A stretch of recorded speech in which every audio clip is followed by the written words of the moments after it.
The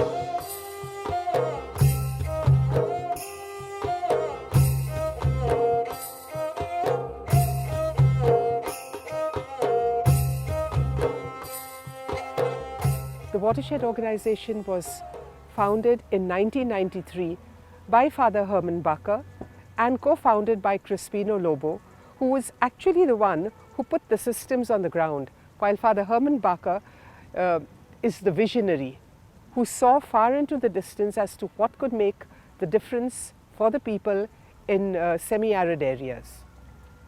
I joined WOTR in 1996. By 1992 or 3, the Indo-German Watershed Development Program, a bilateral program, was started and launched in the state of Maharashtra. And in order to develop the capacities of the local communities and of NGOs who would be the key partners, the key players in this, they needed an organization that could make it happen. And it was this program that actually gave birth to the Watershed Organisation Trust. Since then, there has been no turning back. We committed ourselves to developing first the methodologies for how to do a very systematic soil and water conservation along watershed lines. It meant that we had to learn a lot of technical approaches on the one hand, and secondly, we had to engage the rural communities, get them involved to be the actual players in the whole game. If it is not for the rural communities who are actually the primary players, stakeholders, the work cannot stand. So with that began our involvement in watershed development. I joined in WOTR in 1996 with the key role of engaging women as active participants. So in a way, yes, I played a role in bringing women to be active players into the whole process. Since 1993 until to date, we have reached over 1,500 villages. We have engaged intensively and right from the beginning with the NGOs and other players. So we developed their capacities and actually accompanied them as to how to engage rural communities and implement the work systematically and thoroughly. Today we are in 8 states and we have covered approximately 8,900 square kilometers of land, to put it in a measurable way, and reaching out to 1.3 million people. I know for the size of India, this is but a nano drop. However, over the years, we realized that this basic stabilizing of land together with the people and with their local institutions capacitated and people and women actively engaged, these are important components that will make a project sustainable. As we went along in the Indo-German Watershed Development Program, the work expanded to include other agencies and support. Around 2000 and 2004, we suddenly had 3 or 4 consecutive years of drought or drought-like conditions. It was for the first time we were hit by the fact that the people who had now become residents of their village had to once again migrate in search of wage labor. And we were wondering what was actually happening, till we realized that there was something of what we call today the climate variability. You know, having 3 to 4 consecutive years of drought-like situation, the land cannot take it. And that was when we began to realize that there is something more that needs to be done to make the land more sustainable. And it was including the climate angle, this unknown creature. Around 2006-07, we started thinking about this very intensively. We looked at things that did not go well or things that had to be improved on, and we started making the changes. And it was this black box at that time, the climate variability, that we had to look at. We had no blueprint to follow. So, however, as water has normally been daring in taking up challenges, we decided we would do a project on climate change adaptation. Around 2009, we had the support of the Swiss Agency for Development Cooperation and NABARD, the National Bank for Agriculture and Rural Development, who were our partners earlier in the Indo-German program. So with these two partners, NABARD and the SDC, we launched a pilot at that time for climate change adaptation. What we realized was, without watershed development, we could not take it forward. So building on participatory watershed development, we now looked at a climate angle. Around the same time, we realized there was another major player coming into the picture in the rural communities, and that was the market pulls. After we left villages having done successfully watershed development programs, water increased, more land came under agriculture, there was more soil was available in the villages, and we had left the villages, and people moved into commercial agriculture. With commercial agriculture came changing of crops. They went into new varieties as was being promoted in the markets. They went into extensive groundwater exploitation.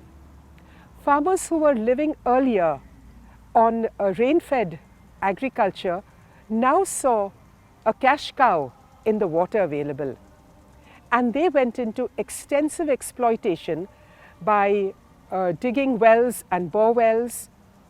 And I have to say that despite the increase in the number of bore wells and wells, the water table was really high and people could take assured crops. So cropping seasons had increased from a one crop of 2 to 3 months to a 2 crop season of about 8 to 9 months. So labor had increased in the village. People had very few, if any, had to migrate in search of work.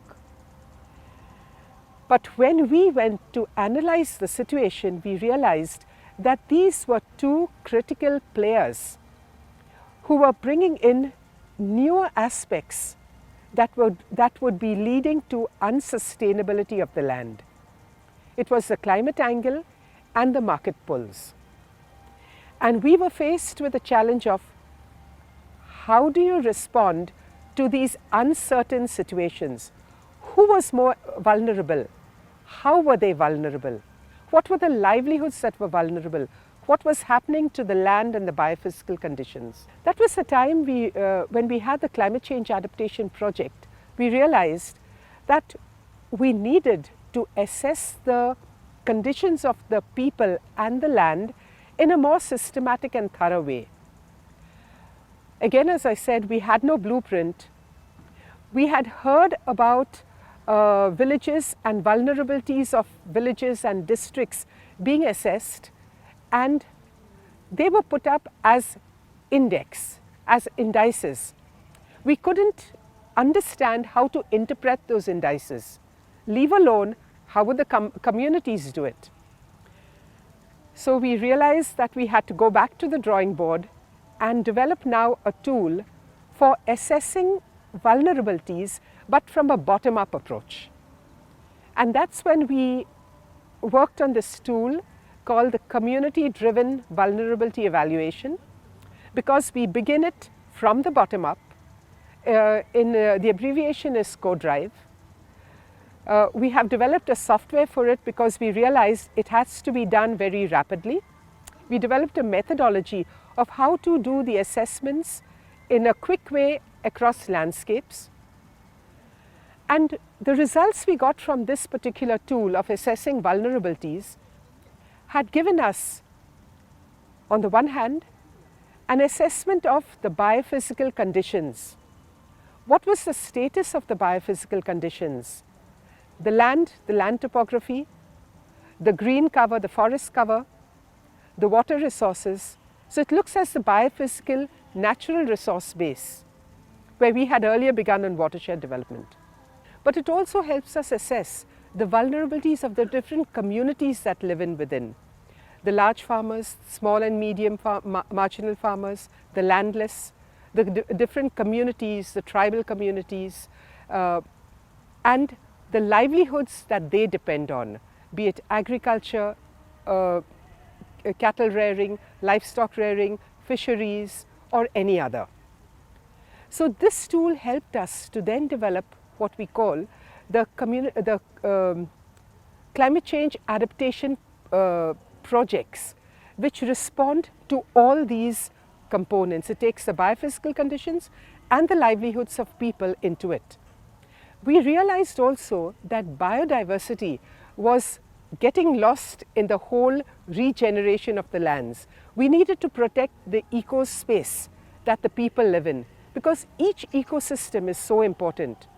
And that's when we developed a methodology for assessing, developing the People's Biodiversity Register, which will help the local communities to be actively engaged in protecting their biodiversity, the ecosystems they live in because they know it best, and the agrobiodiversity. As time went on, we realized also that if we have to make this land continued to be sustainable for its people, it needs to help the people address agriculture in a sustainable way. And with that, we developed the we developed our own understanding of adaptive sustainable agriculture, which includes training the farmers on a package of practices right from tilling to the time they harvest the crop and the crop rotations, to how to select the seeds, how to move into more locally available seeds besides meeting the cash crops, but also to include the component of agromet advisories. How do they get the messages of what would be the likely changes in the weather and how to address them? So the project gave us the opportunity of placing in the villages automated weather stations, and these stations were giving us real-time information of the different villages. Today we have over 100 automated weather stations placed in different villages. But for this, we don't have the mandate to give them, and nor do we have the expertise to give them the accuracy of the weather forecasts. And here is where we contacted the India Meteorological Department, the IMD, who now has a big role to play with us. We work very closely with them. Our data from the villages go to them, the servers there. They provide us for each village the 3-day weather forecasts. This we communicate then to the local communities. But then there was another player that had to come in over here, and that is the experts in agriculture. While we do have agriculture experts on the ground, we didn't want to take the responsibility by ourselves, because we have the state agriculture universities. So we have a memorandum of understanding with 2 state agriculture universities and the Central Dryland Institute for Research, CREDA, who have the mandate of giving these advices to farmers and to help us develop good methodologies to communicate to the farmers. So we have linked with these institutes, and so together with the Met Department and the agriculture universities, we are able to give more realistic and good advisories to the farmers so that they can address the climate variability. And the third important point over here is managing groundwater. Because if we don't have farmers managing the water well, they will be the losers. All of us will be losers. So we've trained them now in water budgeting at the village level so that they can manage the use of water based on the based on the precipitation. So in a whole, this is what we have been doing. Prior to watershed development, farmers were growing crops for sustenance. So it was mainly the native variety crops that they grew, pulses, cereals, and a lot of local variety crops. The moment soil and water were conserved and available, and agriculture areas had increased, water was available, farmers started seeing that commercial crops would bring them income. So there was a shift. Around 97, 98, there was suddenly a crunch on onions. The prices of onions, which is very crucial in the Indian diet, just shot up. And these farmers who are in this semi-arid area actually were growing onions in a small quantity. It was this particular surge in the prices of onions that made all the farmers start thinking of commercial crops. But simultaneously what happened was that as water and soil were improving, the agriculture, I will call them the merchants, those who were promoting seeds and a newer variety of crops and seeds started looking at the possibilities of promoting the latest variety of seeds, high-yielding variety, in these remote villages. The farmers then adopted the new crops. Sometimes there were seeds that were totally alien to the area, but not knowing how they would be using it, they had to depend completely on those who were selling the seeds also for the fertilizers and how to use it. With that came the introduction of chemical fertilizers and pesticides. So now farmers were totally dependent on the agriculture, on the market for the instructions on how to use the seeds, for the instructions on the chemicals to be put in, as well as for fertilizers, as well as for pesticides. They were totally externally driven, and this raised the cost of agriculture tremendously. However, I have to say that production had also increased. So farmers were torn between assessing the production, the earnings that they got from it, without always assessing what were the input costs. And this led to actually a downhill move towards the soil degradation and water exploitation. So these were the market pulls that were really affecting the farmers. For the farmer, the quality of the soil is the production that it gives the farmer. So if the soil health is good, having the various nutrients it needs to provide good crops for the farmer, then the soil is good. However, on the one hand, in order to maintain this good production, farmers were moving into highly chemical agriculture. What we did get from our farmers is, if there is a heavy rainfall, the response to it is, following the rainfall, put in more chemicals. So they hope to get more agriculture. If it is a drought, they say, we put in more chemicals, we hope we will get more production. So for most of their responses is more chemical fertilizers with the hope of getting more production. But what the farmers began to realize is that the soil was getting hard. If there were no rains and no water, the soil was really getting so hard that it was difficult to till the soil. And the biomass content of the soil was greatly reduced.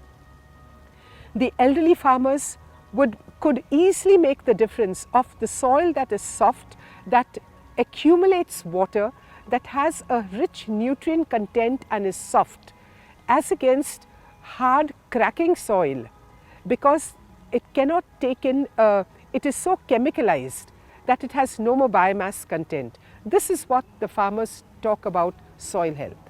I think we have to admit the fact that whether we are living in rural communities or we are living in cities, without the land resources, without food, without water, without clean air, we cannot survive. So for me, the natural resource base, the rural communities are very crucial to our whole survival because we get our water from there. They protect the water, they conserve the water to feed the cities. They provide the foods to feed the cities besides themselves. So it is very essential that we have to move in this direction. Drought has not been alien to India. We've been having droughts coming on and off, and sometimes very severe droughts.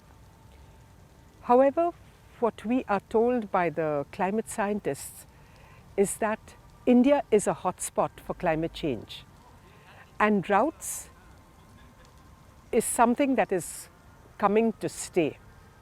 Droughts manifesting itself by long dry spells during the monsoons, reduced amount of rainfall.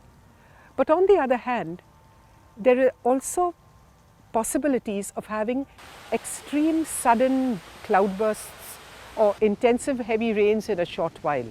So the issue of managing, these weather variabilities has to take into consideration both, and to manage the ecosystems, we have to take into consideration both understanding and managing drought as well as managing the extreme events and sudden heavy downpours and unseasonal rain. So getting water at the wrong time is the key, is the problem that we actually are likely to face, and we have begun to experience it. What we need to do is, I'm only saying we are trying to do this. I don't know how it will pan out actually when the drought manifests itself, is helping people to conserve water and use water very judiciously for as and what is required. So managing the crops that are required and giving the water to the crops for that which is grown during the monsoon season is crucial for addressing the drought period. In earlier years, we would say, well, usually for the monsoon crop, we would never do any irrigation. It was not needed, but not today. Today we need to have protective irrigation for the monsoon crops to be assured of at least one crop in a drought year. And therefore, going into micro irrigation is going to be important, and increasing the soil moisture by improving the biomass content and other mechanisms to conserve water can help protect the soil. But playing into this picture is also getting the advisories from the Met department, the Agromet advisories as to what is the amount of water available in the soil and how to provide the required water according to the predictions for no rainfall or low rainfall. So these are the various aspects that have to come together. And at the same time, when the heavy rains come in short spans, harvesting all the water for that time so that it doesn't run off. So we have to manage both together. For pastoralists, it is important that it's a big challenge actually. I really have to say, because with more and more land coming under agriculture, there's very little commons left, there's very little land left for free grazing.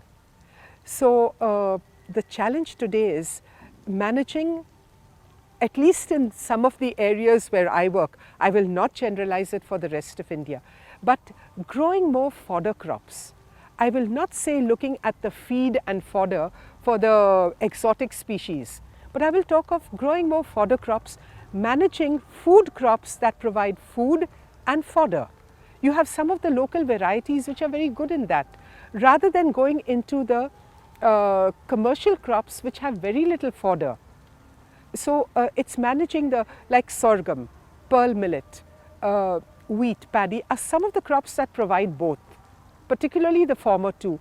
And this is important to look at a very sustainable management of both the land and water for food and fodder. Fodder crops for livestock, but you also have fodder coming from as crop residues. Right. So the stocks of maize, of sorghum, of pearl millet are very large. Yeah. So it gives you the grain and it gives you the fodder. Yeah. So looking at these sort of crops which were native to the area, we need to move into that. Yeah. Farmers and the animals love the fodder trees because they give green fodder.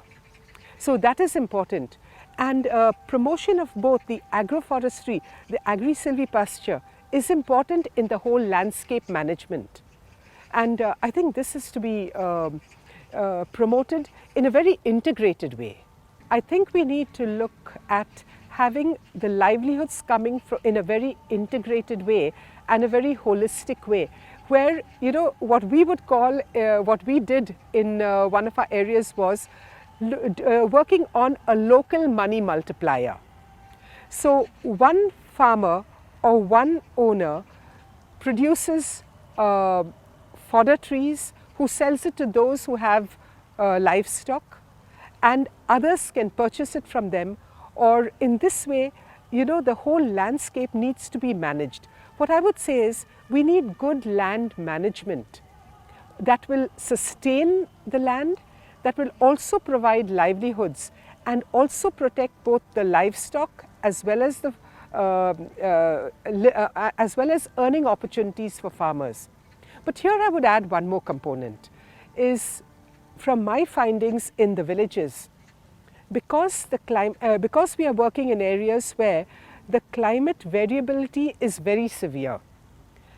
If the farmers depend only on land-based livelihoods, then in a time of drought, there is a tendency to exploit the land, exploit the water, exploit the fodder trees.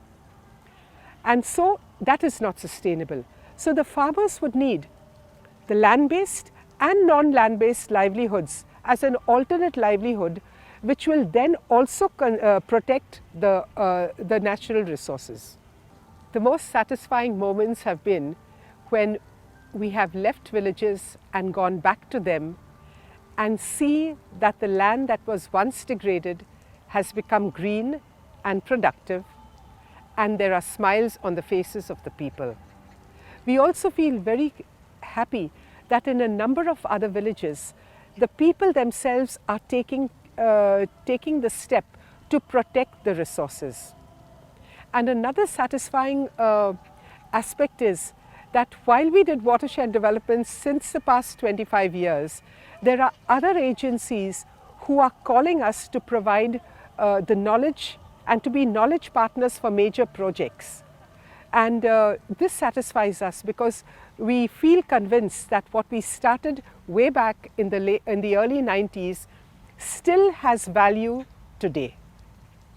Like today, one of the Indian celebrities, the actor Amir Khan, has started a movement to promote watershed development with people's involvement and people taking the lead. And WOTR has been invited to be a knowledge partner and a trainer in this. So for us, this was very satisfying. Another satisfying thing is that the government of Maharashtra has started the Village Social Transformation Program, where they want to reach 1,000 villages in 3 years. And WOTR has been invited to be a knowledge partner to share this and to accompany and to give trainings to villagers. So we are very happy when both government, civil society and other players feel that what we started years ago still holds value and we can still contribute. And my last statement I would like to make is, years ago when we started this program, Father Herman Barker said, "There is no response to drought without participatory watershed development." And I'm happy to say that we are convinced that this is the base on which climate change adaptation and enhancing biodiversity concerns can be addressed for a good future tomorrow.